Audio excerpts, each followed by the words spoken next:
Hola, buenos días y bienvenidos a Abogaicía, el podcast que escuchan los abogados y las abogadas que quieren vivir la abogacía consciente, de otra forma. Y hoy venimos a hablar de un tema y vamos a abrir un melón bastante interesante. El melón de cobrar. De cobrar bien y de que se remunere nuestro trabajo, nuestro tiempo, nuestra experiencia. Porque cobrar es algo que forma parte del servicio, aunque muchas veces nos guste o no nos guste mezclarlo, nos guste separarlo porque exista algo o hay una pequeña creencia de que cobrar o que pedir dinero es malo. Vamos a intentar desmitificar un par de cositas de aquí durante el episodio de hoy y quiero darte como introducción y hablarte de que el hecho de querer cobrar o querer generar ingresos no debería de ser un trámite administrativo. No, la facturación va aparte. Siempre intentamos sacar la facturación de lo que viene a ser nuestro trabajo como letrados, ¿no? Cobrar tampoco, bueno, cobrar debería de ser, y lo tiene que ser, es parte del servicio. Es una decisión profesional. Ya hablaremos del dinero, no intentemos escurrir el bulto. Trabajo barra dinero. Trabajo barra cobro. En la abogacía se habla mucho de vocación, de técnica, de esfuerzo y se habla poco del tema de precio. Y cuando se suele hablar de precio, noto y percibo de algunos compañeros que se habla como con culpa. Como, bueno, esto es un trámite que tal. Hoy vamos a intentar decirlo claro. Si cobras mal, prestas peor servicio. Esa es mi forma de verlo. Y no por falta de conocimiento, sino porque el modelo, al final, te empuja a tomar decisiones que son erróneas, que son equivocadas. Este episodio no va de subir tarifas, ni va de cosas similares. Esto va de entender por qué cobrar bien protege al final tu criterio profesional, tu tiempo, incluso también protege a tu cliente. Y eso creo que es parte importante en nuestra profesión. El primer error que yo percibo cuando hablo con compañeros es que muchos abogados piensan que el servicio es lo que hacen y el precio es algo aparte. Digamos como que lo separan y esto debería ir todo unido, ¿no? Como si cobrar fuera una consecuencia secundaria de un trabajo. Y es cierto que este mismo pensamiento lo he llegado a tener yo, porque mi padre tenía una frase y que yo repito muchísimo y era: chico, trabaja y luego darte valor por el trabajo que has realizado y cobra por él, ¿no? Con el paso del tiempo, al principio pensaba que era, bueno, trabaja y luego cobra. No, pero luego he pensado que no, el trabajar no significa que yo te dedique tiempo, sino que el trabajo que yo te hago es parte de toda mi experiencia anterior. O sea, si lo aplicamos a redes sociales, básicamente sería: demuestra, ¿vale? Por cambiar un poquito el trabajo, ¿no? Demuestra y luego cobra, ¿vale? Primero tienes que estar formado para poder cobrar. Primero tienes que saber ejecutar ciertas cosas para poder darte valor. Y luego cobra. Intentando separar esto de como el cobro sea una consecuencia secundaria al hecho de ejercer un trabajo. Pero nada más lejos de la realidad. Esto no es así. El precio, al final, el precio que paga el cliente, va a condicionar varias cosas.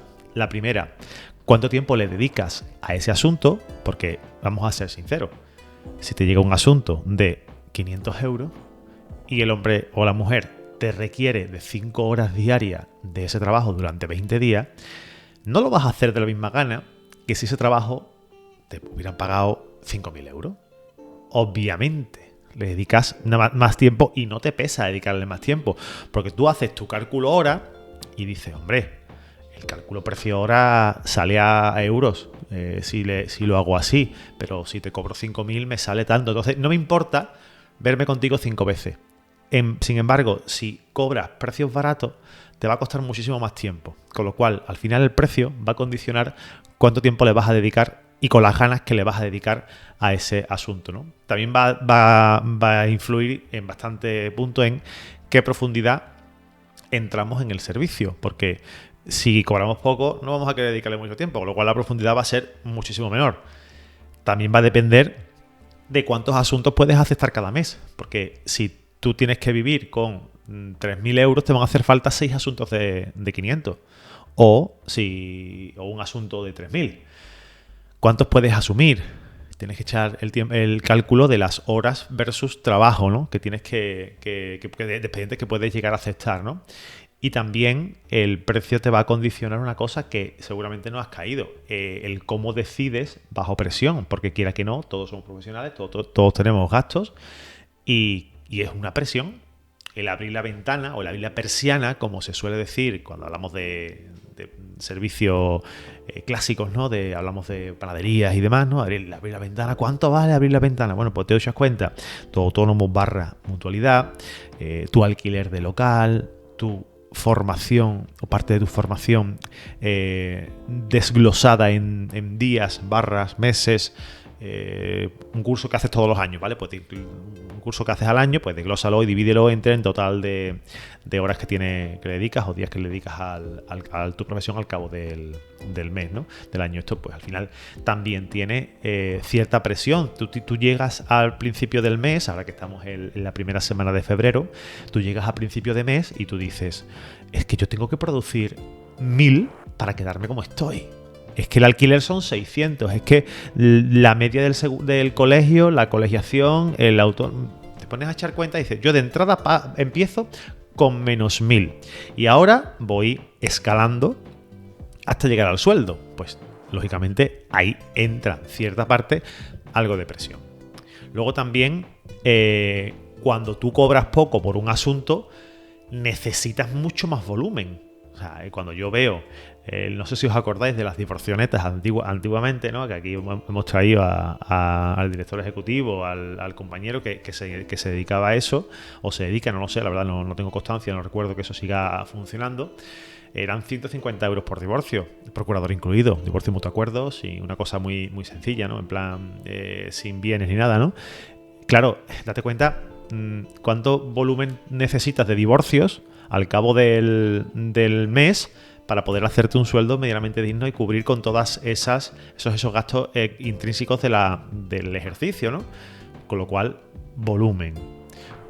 También reduces el análisis, ¿no? Porque es lo que he dicho antes, ¿no? Si tú tienes un asunto de 500 y la persona te requiere 2 horas diarias durante un mes, pues echan número y son 10 horas semanales, 40 horas estamos hablando de que tú cobrarías a la semana 500 euros en un trabajo cualquiera.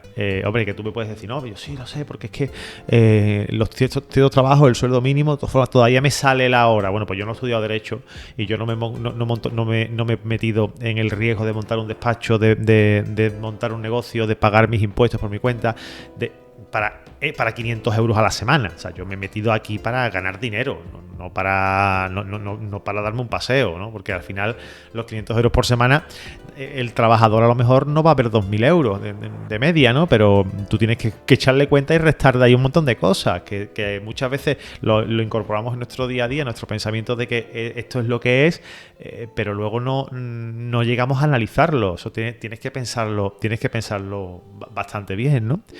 También el cobrar poco pues te va a llevar a trabajar con prisa, porque volvemos a lo mismo, el tiempo, tú no tienes más unidades de tiempo que las que te permite tu semana. Tú tienes tus 7 días a la semana, si quieres trabajar de lunes a viernes, pues tendrás 5 días, 2 días menos para descansar, ¿no?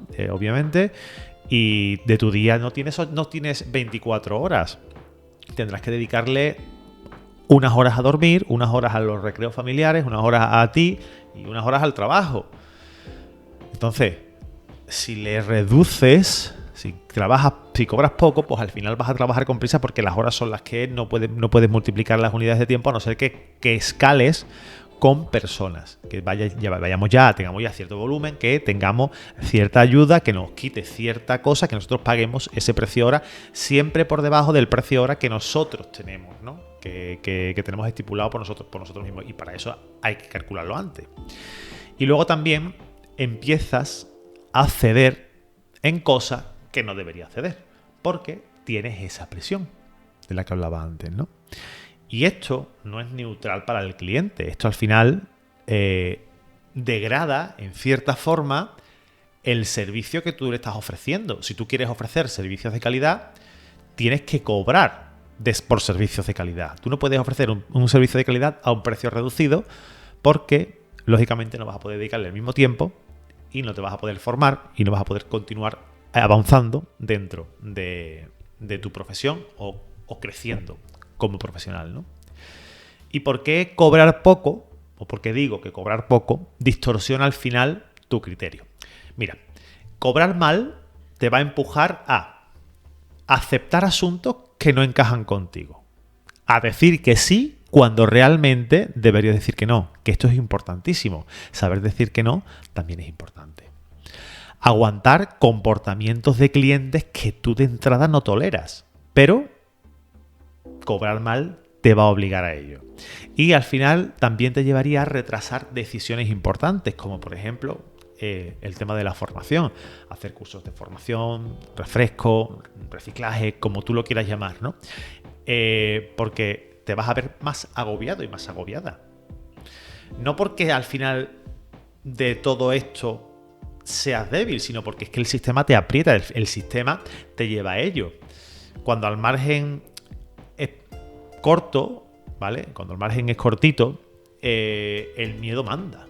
Porque, oye, es que no sé si voy a llegar este mes, es que no sé si voy a poder, si me va a dar. Entonces, claro, miedo a perder un cliente, miedo a discutirle los honorarios porque puede ser que lo vayas a perder, con lo cual tiras para abajo.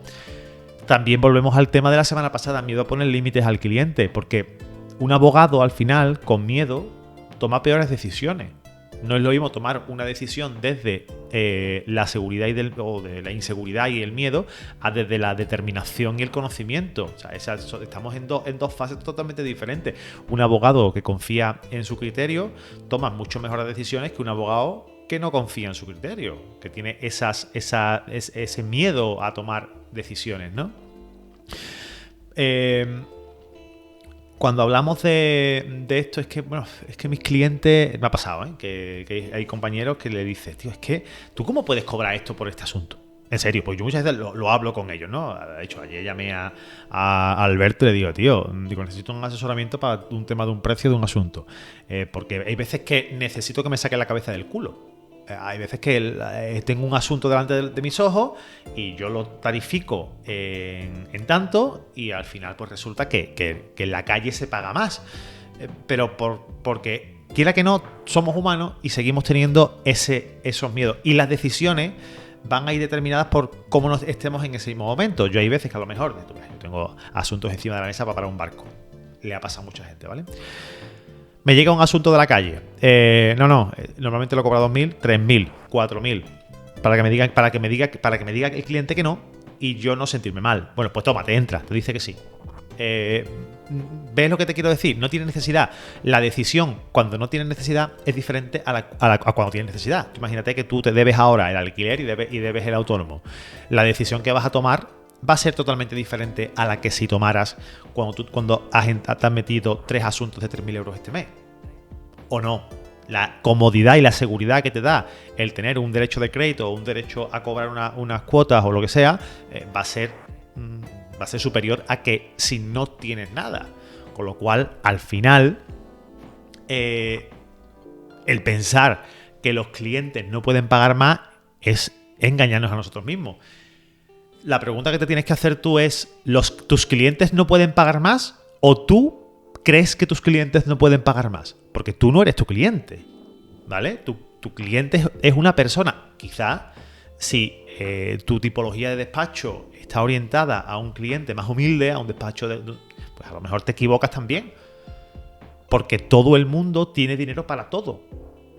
O prácticamente todo el mundo. Porque hay una franja, hay un gap, ¿vale? Desde el que va el turno de oficio, el que no tiene capacidad económica, al que tiene capacidad económica. Y te puedo asegurar que en ese gap, colocarse en la parte más cercana al turno de oficio no te va a solucionar nada. Es verdad que ahí tiene que haber una franja de personas que ayuden, ¿vale? Pero que tú no puedes tener solamente clientes en esa franja, tienes que tener clientes en todas. Y créeme que si mañana hay una necesidad de comprarse un iPhone 17, por decirte algo, Estoy seguro, necesidad. Estoy seguro de que cualquiera de esas franjas, cualquiera puede conseguirlo. ¿Por qué? Pues porque existen métodos de financiación.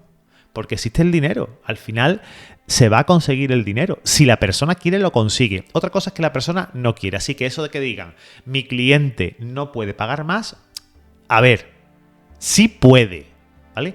Otra cosa es que le interese. Eso es como lo de, no, yo es que trabajo hasta las 6 y el cliente me dice, no, es que no puede venir a las 6 y está trabajando, que tiene que venir a las 7:30, 8. Y tú, letrado, te adaptas a la jornada de trabajo del cliente. Y una mierda.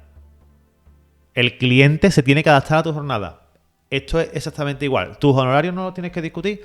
Tú hablas con tu cliente, le dices los honorarios y búscate soluciones para obtener la financiación. Hay miles de fórmulas de que el cliente pueda financiar un procedimiento.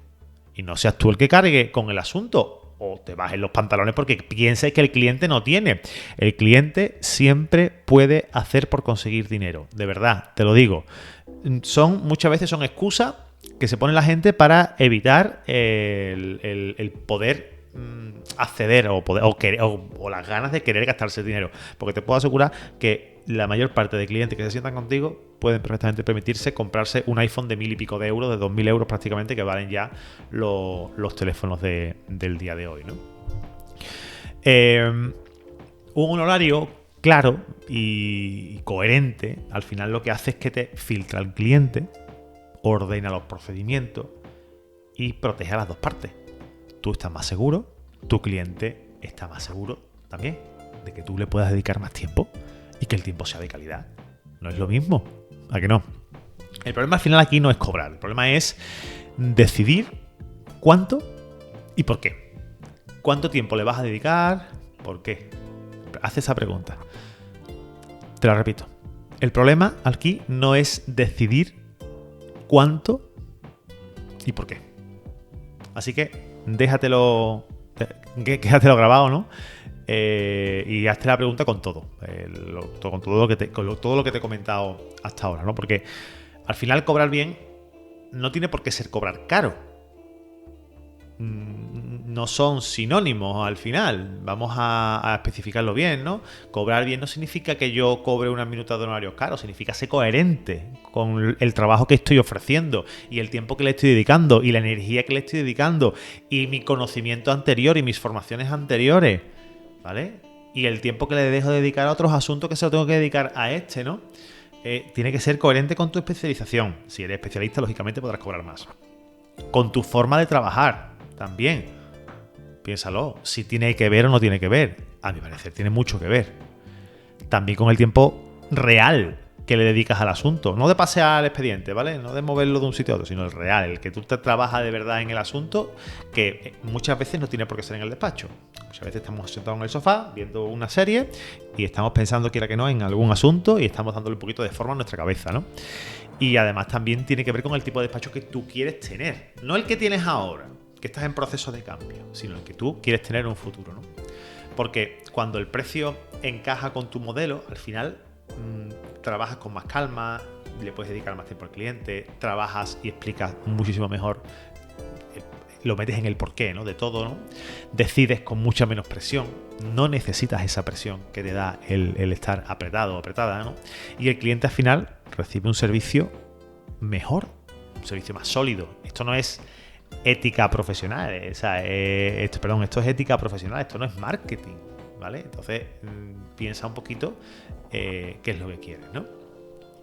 ¿Y qué cambia cuando tú cobras de forma consciente? Pues mira, cambian tres cosas. Primero, tu agenda está menos saturada, tienes más foco.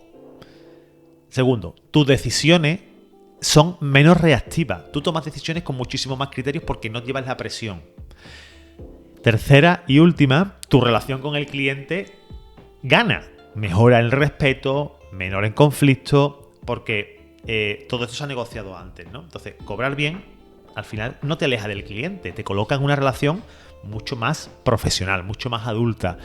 Y lo has negociado con ellos, entonces no vas a tener ningún tipo de problema. Porque al final cobrar no es un tema incómodo, o no debería de serlo, y deberías de normalizarlo como prácticamente cualquiera de las áreas de la vida.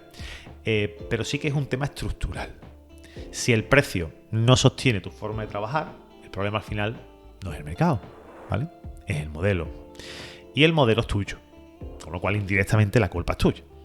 Entonces deberías de pensar y analizar un poquito sobre, meditar sobre lo que hemos hablado tú y yo en el día de hoy, ¿no? Y revisar el modelo al final empieza por tomar decisiones, no por dedicarle más horas, no por trabajar más, dedicarle más horas, estar menos tiempo con tu familia, estar menos tiempo en casa, más tiempo en la oficina, comerte cualquier cosa encima de la mesa del despacho manchando los expedientes.